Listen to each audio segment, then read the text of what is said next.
معاشرہ، معیشت، میڈیا، مذہب اور ماں۔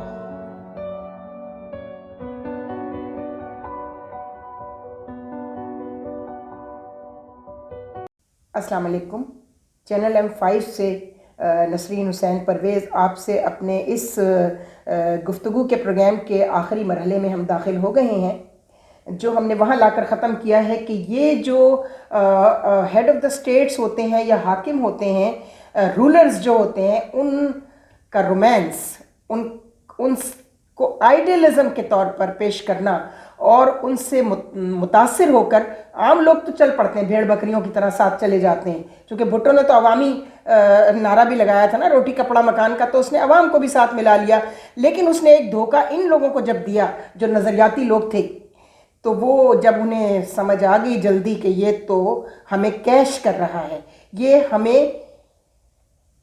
ہمارے لیے ذلت کا باعث بنے گا، تو یہ تمام لوگ جو میں نے نام لیے، خواجہ مبشر حسن، حنیف رامے، معراج محمد خان، بس پروفیسر کرار حسین، کچھ تھوڑے بہت خاموشی سے وزادار آدمی تھے جڑے رہے، اور بہت سارے لوگ تھے تو وہ خاموشی سے علیحدہ ہو گئے، اور پھر انہوں نے کبھی کوئی پارٹی جوائن نہیں کی اور نہ ہی کبھی بھٹو کو برا بھلا کہا، یہ ان کا ظرف تھا۔ ایسے اعلیٰ ظرف لوگ بھی ہم نے اپنی حکومتوں میں دیکھے ہیں، لیکن بدقسمتی سے وہ ہمارا آئیڈیل نہیں رہے۔ تو چلیے دیکھتے ہیں کہ بھٹو صاحب کا کرزما جو تھا اس نے اس ملک کو کہاں لا کے کھڑا کیا، پاکستان کو۔ آئیڈیلسٹ تھے آپ یہ کہنا چاہتے ہیں؟ نہیں، میں Bhutto was not a true ideological. I think کہ جب میں اپنی زندگی کو دیکھتا ہوں اور جس طرح سے پاکستان کی سچویشن ہے، ایون انڈیا کی سچویشن ہے، انڈیا کا جو ڈومیننٹ کلچر ہے نا، وہ پاورٹی کلچر ہے۔ اب آپ پوچھو گی جی پاورٹی کلچر کیا ہے؟ لوگ غریب ہیں نا، نہیں، حکومت تو امیر ہے ان کی۔ Poverty culture basically comes from the poverty of your mind. mind. Yes, true. ٹھیک ہے، True.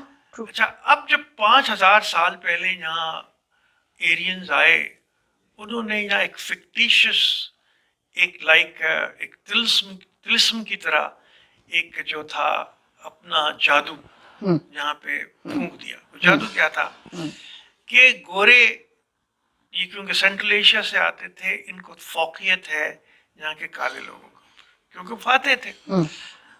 انہوں نے کہا کہ خدا جو کانسیپٹس دیے انہوں نے مذہب کے، اس نے کہا کہ 3 جاتیز ہیں۔ وہ 3 جاتیز جو تھیں، برہمن، کھشتری، ویش، اور چوتھے لیول پہ انہوں نے کہا کہ یہ جو یہاں کے کیپچرڈ لوگ ہیں، جو سلیوز ہیں، وہ انٹچیبلز ہیں، وہ انٹچیبل ہے، باقی جو شیڈیول کاسٹ اور اب جو مسلمان بھی یہاں پہ ہوئے اور جو مسلمان بھی جو یہاں آئے، بیسیکلی یہ وہی اسی طرح کے اسٹرکچرز کے اندر چلے گئے۔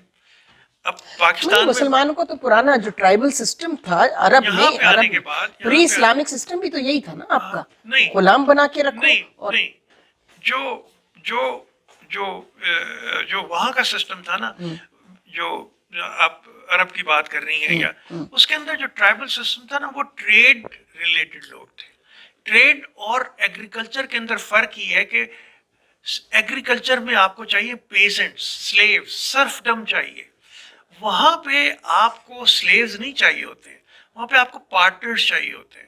جو ٹرائبل سسٹم، جو عرب کا ٹرائبل سسٹم تھا نا، اس کے اندر ایز سچ سلیوز کی تجارت ان کی، تو وہ جو بیسک چیز ہوتی ہے نا، جو اکنامک آپ کے ڈومیننٹ ٹریڈس ہوتے ہیں نا، وہ پھر آپ کے پولیٹیکل ٹریڈس بھی بنتے ہیں۔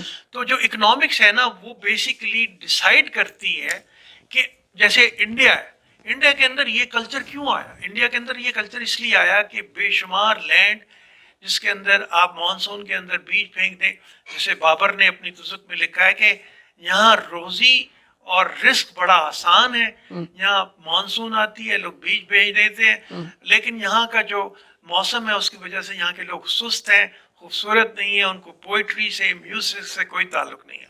اب یہ جو بات ہے نا، یہ ایک باہر کا سینٹرل ایشین جو ہے کانکرر کہہ رہا ہے۔ اچھا، ایک چیز جو میں یہاں مینشن کرنا چاہتا ہوں یہ ہے کہ India has always been a colony. This was not the first time that the British had ruled it. It was a colony for the Central Asians, جس میں مسلمان بھی تھے, جس میں ایرینز بھی تھے. تو آپ سمجھتے ہیں کہ سیکنڈ ورلڈ وار کے بعد جو برٹشرز نے کولونائزیشن شروع کی تو زیادہ کانسنٹریٹ کیا سب کانٹیننٹ پہ؟ نہیں, سیکنڈ ورلڈ وار کے وہ تو جب جو ایز اے ٹریڈرز آئے تھے انہوں نے یہاں کے جو سب چیزوں کو دیکھا تو اس میں انہیں پتہ چلا کہ بھئی یہ it is a suitable place, اور انہوں نے یہاں اس کو کالونی بنا لیا. کالونی کا مطلب کیا ہے کہ یہاں سے آپ اپنا جو آپ کے آبجیکٹیوز ہیں, اکنامک آبجیکٹیوز ہیں, پورے کریں گے. India was there biggest trading partner کہ وہ سارا پروسیس کر کے اپنا مٹیریل یہاں پہ ڈمپ کرتے تھے. یہ لوگوں کو معلوم نہیں ہے کہ بھائی ان کی جو 70-60% جو وہ مینوفیکچرنگ جو ہوتی تھی کپڑے کی, مینچسٹر میں جو وہ چیزیں بناتے تھے, جو مشینز بناتے تھے, جو کہ ان کی انڈسٹریل پروسیس جو انڈسٹری تھی وہ ساری کی ساری 60-70% تو یہاں ابزارب ہوتی تھی. تو یہ تو ان کے لیے ایک بہت بڑی مارکیٹ تھی. لیکن اس میں جو وہاں مسلم ہے جو سب کانٹیننٹ کا پری پارٹیشن بات کریں تو اس میں جو ایرسٹوکریسی تھی, جو ایرسٹوکریٹس تھے, نوابین تھے, رجواڑے تھے, سارا ان کو زیادہ فرق پڑا پاکستان کے بننے سے. اکانومی کے پوائنٹ آف ویو سے بات کر رہی ہوں آپ سے میں, اکنامکس کس کی زیادہ ڈسٹرب؟ دیکھیں اگر آپ اس کانٹیکس میں دیکھیں تو میں دو ایک چیزیں آپ کو تھوڑی سی ہسٹری کے اندر جس میں آپ کے فورتھ فادرز بھی ہیں, آپ لوگ فیوڈل لارڈز تھے آپ لوگ. افلاطون جو ہے نا, بڑے کم لوگوں کو معلوم ہے کہ افلاطون سقراط کی موت کے بعد بھاگا اور بھاگ کے انڈیا آیا. اچھا. اور انڈیا آیا اور گنگا کراس کر کے وہ یہاں کے جو پروہت تھے, جو یہاں کے جو بڑے بڑے جن کو کہنا چاہیے ایک مذہبی رہنما تھے اور جو ان کا بڑا چرچا تھا ساری دنیا کے اندر, تو وہ ان سے علم سیکھنے آیا, زندگی کے بارے میں معلومات کرنے آیا. تو یہاں سے جب واپس گیا تو اس نے جو لکھا وہ بہت ہی ایک ون لائنر ہے, اور اس ون لائنر کے اندر پورا سب کانٹیننٹ ایکسپلین ہوتا ہے. اس نے کہا انڈیا جو ہے وہ رول ہوتا ہے فیتھ اور فیٹ سے. فیتھ اور فیٹ, یہ دو چیزیں رول کرتی ہیں انڈین کلچر کو اور انڈین آدمی کو. آج بھی انڈیا اسی طرح سے فیتھ بیسڈ ہے, اسی طرح سے فیٹ بیسڈ ہے. قسمت کا سارا اور جو مذہب ہے وہ ان کو رول کرتا ہے. اس کے بعد یہ بہت کم لوگوں کو معلوم ہے کہ کارل مارکس نے انڈیا کے اوپر بہت لکھا ہے. اچھا. کارل مارکس نے 1858 میں وہ جب گارڈین کے لیے اپنی بھیجتا تھا کورسپونڈنس, اس میں انڈیا کے اوپر اس نے ایک کامنٹری کی. اس کا مجھے ابھی تک ایک جو بہت بڑا کامنٹ ہے اور جو بڑا ریلیونٹ ہے وہ یہ تھا, Indian sub continent would be the last place to embrace any meaningful, productive, socio-economic, political change. یعنی بر صغیر ہند و پاک آخری حصہ ہوگا دنیا کا جس کے اندر کوئی میننگ فل, کوئی بامانی باراور قسم کی تبدیلی آئے گی, جو سوشو اکنامک پولیٹیکل تبدیلی ہوگی. اور اس کی وجہ یہ ہے کہ یہاں کا جو سب سے چھوٹا یونٹ, ایڈمنسٹریٹو یونٹ, جو کہ ایک ولیج ہے, وہ اتنا سیلف سفیشینٹ ہے, وہ اتنا سیلف سفائسنگ ہے کہ یا تو وہ تبدیلی کو مسترد کر دیتا ہے یا تبدیلی کو ایبزارب کر لیتا ہے. تو ابھی وہ تبدیلی آئی نہیں. اب ہمارا جو مائنڈ سیٹ ہے, ابھی دیکھیں, ابھی جو مکیش امبانی ہے, ہاں جی, وہ جھوپڑ پٹی پہ $1 بلین کی اپنی ایک اسکائی اسکریپر بناتا ہے جی. اچھا, ابھی اسی طریقے سے انڈیا کے اندر کہیں چلے جائیں, ابھی انڈینز کو آپ دیکھیں گے بڑے بڑے عہدوں پہ, اچھا متل ہے, یا ایون جو ان کے بڑے آج کل برلا ٹاٹا, وہ تو پرانا علاوہ نہیں, برلا ٹاٹا بھی ہے نہیں, ابھی جو کہ انٹرنیشنل آرگنائزیشن جو کارپوریٹس ہیں ان کے ہیڈز ہیں جی, لیکن ان کا کلچر وہی ہے. ایگزیکٹلی, وہ کلچر نہیں تبدیل ہوتا. نہیں, انہوں نے اپنے کلچر کو تبدیل نہیں ہونے دیا یا ہو نہیں سکا. نہیں, وہ ہو نہیں سکتے. اس کے اندر جو پاورٹی ہے, پاورٹی آف ناٹ بریڈ,